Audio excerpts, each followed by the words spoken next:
those of you who may not know, Erebus is the outer realm of the underworld in Greek mythology. It's a rather transitional place. I sort of think of it as the underworld's mudroom.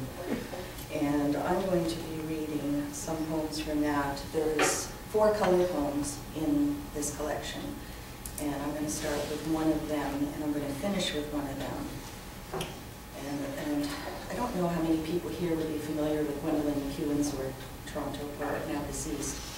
She had an argument once upon a time with a visual artist friend about what the fastest color was. He thought it was red. Gwendolyn thought it was blue. So this poem is for Gwendolyn McEwen, and it's called Out of the Blue. It's the fastest color, driven out of nowhere, no body of its own to rein it in. It's large and ancient, the color both touched and sound, overflowing everything into which it just can't fit. It's a gush, rushing from the root of thing to thing. It's not the color of coming or going. These are plain and slow as yellow. It's the clonic color of the whelm, bearing more dimension than air. Its hair is static, a shocking blur. It's the highest temperature reached in a blink, exhausting the tinted atmosphere. It transfixes with its cobalt stare, slapping into you again and again, an ocean to a stone, a currency submerged. It's the bully sharpening itself, a bolt of metal reaming its tinny charge, its molten mutiny cooling into a stick, still lit with the scent of fear. It's the color that can't find its way home, the lost one, its way forgotten. It's a streak, a color with no clothes, a failed invisibility collapsing into being, a bruised prostration, a simple vigilance. I want to take it in my lap, stroke the static from its hair, and ground it in a body of croons. I want to pat its fiery hands down and bandage up its burnt feet and tell it, no matter what, no matter when, my door is always open.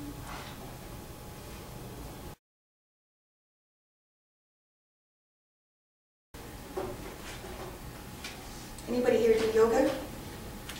Yeah? Okay, then you might have fun with this one.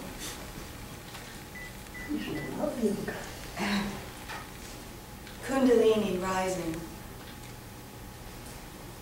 I remember my bodies the way this desk remembers the oaken log and tree, the sibling forest from which it came.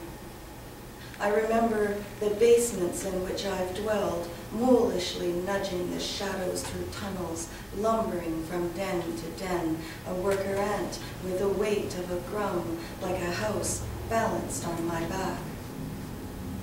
I have lived above, becoming 100 eyes of a glass house. Nothing escaped my notice. The sun opened and closed its third eye on the world. The cabochon moon set its amber until my insect self became transfixed and lapidescent, encased in its protective glow.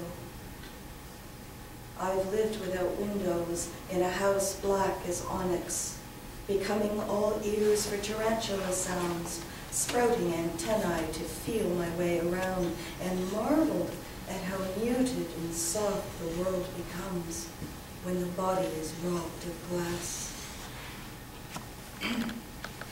Now the house I inhabit has many levels.